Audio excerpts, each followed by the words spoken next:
nga wax ñu quand on était plus jeune chaque semaine ou chaque dimanche ñu jox la sa tablette nga naan ko pour la prévention il y en a qui le prennent parce qu'ils pensent que ça va les protéger mais la chloroquine c'est pas le médicament qui soigne le coronavirus donc c'est un médicament boo xam ne dafa nekk ci benn arsenal thérapeutique pour aider à ce que la personne guérisse plus rapidement dans les études préliminaires donc dafa loo xam ne il faut que ñu avancer ba ci kanam pour mën a am une certitude dessus donc faut pas jël coronavirus bi rek accroché ko ci chloroquine ça si on le fait c'est une erreur maintenant il y a des études yu commencé wane na ay résultats avantage bi mooy c'est que c'est un médicament c'est un médicament boo xam ne xam nañ ko c'est pas quelque chose de nouveau xam nga bu fekkoon sax garab bu bees la mais garab boo xam ne xam nañ ko effet secondaire am contre-indication bi yëpp indication bi xam nañ ko donc c'est maîtrisé donc on peut se permettre de l'utiliser mais bien sûr il faut que ce soit encadré mais c'est pas le médicament du coronavirus donc ça c'est important. Bon BCG bi après ça c'est toujours des hypothèses je pense qu'aujourd'hui ñu ngi ci phase de recherche boo xam ne des hypothèses fusent de partout quoi c'est-à-dire chacun essaie de comprendre parce que effectivement en Afrique la ñuy xool pourquoi peut-être dans les pays comme au Sénégal il y en a pas assez on peut croiser est-ce que c'est pas parce que c'est des zones endémiques où les gens ont fait le palu est-ce qu'il y a un croisement mais ça reste toujours des hypothèses donc aujourd'hui kenn mënul avancer avec certitude que telle chose mooy protégée contre le coronavirus. docteur ñi sangu niim nag. garabu niim ñi nekk ci mbedd mi. En 10 secondes non c'est important Charles. Sérieusement la fois dernière ça a été évoqué ici. xam nga li ngay sangoo c'est extérieur en fait. vraiment jaarul say poumon parce que bu ñu xoolee feebar bi ni muy contaminé woo rek. peut-être bu ñu imbibé woon seen masque yi avec du Nîmes peut-être ma mën a wax ni mën a am benn effet peut-être. alors question de Pape Djibril. non benn Charles démocratie s'il vous plaît oui. non mais par rapport au vol qui va aller là il faut demander au ministre est-ce que c'est un vol directement d'ailleurs la question se pose parce que les vols sont déviés et que les vols se font. Est-ce que le vol qui va aller là où ça doit aller le ministre n'a pas précisé est-ce que vol direct là parce qu'il y a des détournements. Bonne question. Non seulement vol direct là. mais dafa am une procédure même les pilotes bu ñu yeggee du ñu wàcc ça c'est important les pilotes yi war a dem bu ñu yeggee foofu am na une procédure boo xamante ne moom la ñuy appliquer bu ñu demee immédiatement on change l'avion ñu revenir dans les conditions yoo xamante ne une procédure bu ñu valider avec Air Sénégal d'ailleurs tey loolu moo gënoon yàggal suñu réunion parce que am na beneen équipage boo xamante ne du jógee Sénégal même bu ñëwee même équipage boobu am na benn temps de quarantaine boo xam ne il faut mu def ko avant que mu mën a ànd ak avion bi demal donc yooyu yëpp dañ koy gérer parce que encore une fois élément bi gën a déterminant ci processus bi c'est l'élément médical parce que fi ñu toll nii li ëpp solo loo mën a def pour trouver une solution logistique il faut toujours nga jël la précaution médicale d'abord booy dem bu fekkee da nga dem booy ñëw yóbbaale jàngoro indiwaale jàngoro musiba la donc yooyu yëpp dañ koy gérer donc doo en fait Pape Djibril Fall man question ak monsieur le ministre ak docteur Bousso yëpp docteur Bousso question bi ma lay laaj mooy kiñ ne wér na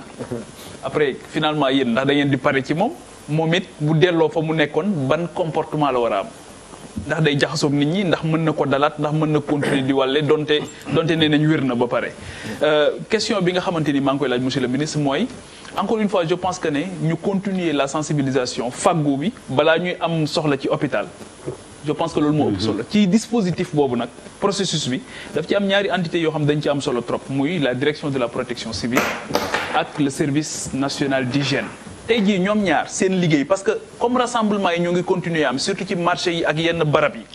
tey jii ñoom seen liggéey lan la war a nekk aujourd'hui ak est-ce que yokkal nañ leen moyen parce que jusque là aussi moyens ñu amoon demeewul noonu est-ce que am nañ suffisamment de moyens aujourd'hui pour que nit ñi di leen bàyyi xel ci seen quotidien di leen teg bët ba bu ñu transgresser souvent ñu mën leen a delloo si ci yoon. docteur Bousso d'abord. waaw ci gër yi donc pour déjà dire kan moo wér comme je l'ai dit tout à l'heure il faut que ñu tester les 2 fois de suite nga négatif en 48 heures d'intervalle. bi ñu discuté ak suñu collègue chinois ñoom il faisait 24 heures d'intervalle ñun on est à 48 heures d'intervalle donc biologiquement la ñuy jàpp ni amatuloo feebar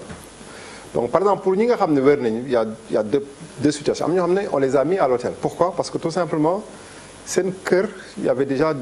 seen membre de famille dañu nekkoon contact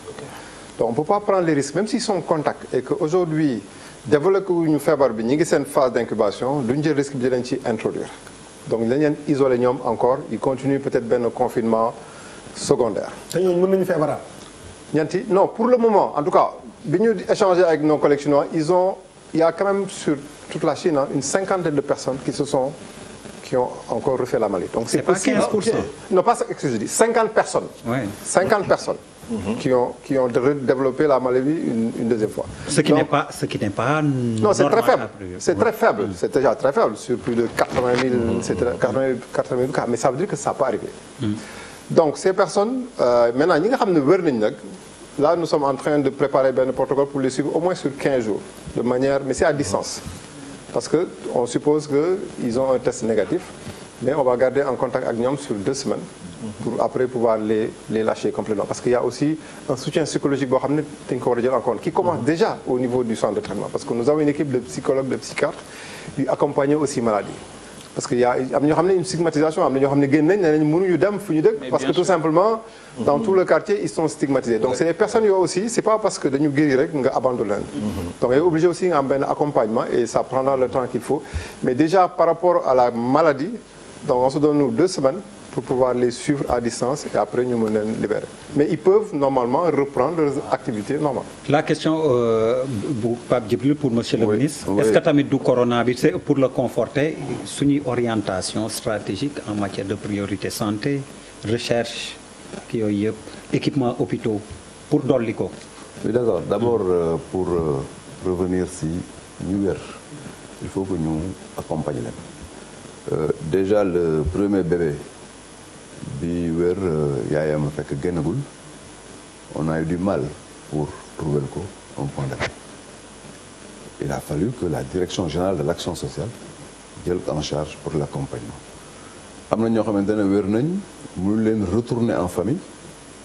bu fekkente ne fi ñu leen di retourner am na ay contacts yu fa nekk parce que si les contacts bu ñu feebaree ñoom ñi wér mën nañ leen war donc on est obligé de leur prendre un appartement gérer leen le temps que période boobu jaar moo tax derrière tout ce que nous faisons aussi il y a la direction générale de l'action sociale qui accompagne le dispositif par ce genre d'action pour revenir maintenant si service national d'hygiène ak plutôt au service civil direction national de la protection civile la direction de la protection civile sax mën naa am ba du jouer sur ce coup-là en tout cas en termes donc de prévention peut-être en termes de sécurité sur les bâtiments yooyu mais fii on travaille surtout dans la prévention avec le service national d'hygiène et le service civique national maintenant il est important de savoir que direction de la protection civile en termes de sécurité des ouvrages en termes donc de tout ce qui est donc prévention pour que ouvrage yi am benn qualité de qualité de cadre de vie bu am solo loolu peut-être que ñoom si loolu la ñuy liggéey en amont mais ñun présentement ñu ngi jox des moyens consistants au service national d'hygiène d'ailleurs sur le plan bi xamante ne moom la ñu def moom la ñu wax le plan de contingence mais remercie son excellence le président Macky Sall parce que dans son discours d'aujourd'hui wax na ne def na si un montant extrêmement important et ce montant là service d'hygiène am nañ si un package de mise à niveau il faut aujourd'hui que ñu xam ne tout ce qui est prévention en termes donc d'intervention pour que tout ce qui est marché tout ce qui est établissement recevant du public mais ñu mën fa def un travail pour vraiment mu set de manière permanente il faut que service d'hygiène am moyen il faut donc que ñu yóbbuwaat service d'hygiène fa mu newoon en termes même d'intervention parce que en son temps ben quand on dit service d'hygiène mi ngi ñëw su gañ mais ñëppay defarwaat voilà donc aujourd'hui stratégie boobu lañu def démb ak barke démb yëpp ñu ngi woon au niveau des 19 communes de Dakar parce que encore une fois tey suñu préoccupation majeure c'est effectivement Dakar on a demandé à tous les maires ma leen di remercier au passage ñu intégrer le dispositif liggéey ak ñun pour que fu nekk ci sa biir commune ñu mën a trouver une solution au problème qui se pose d'ailleurs am na maire yoo xamante ne d'ailleurs intervenir nañ pour même tëj yenn marché yi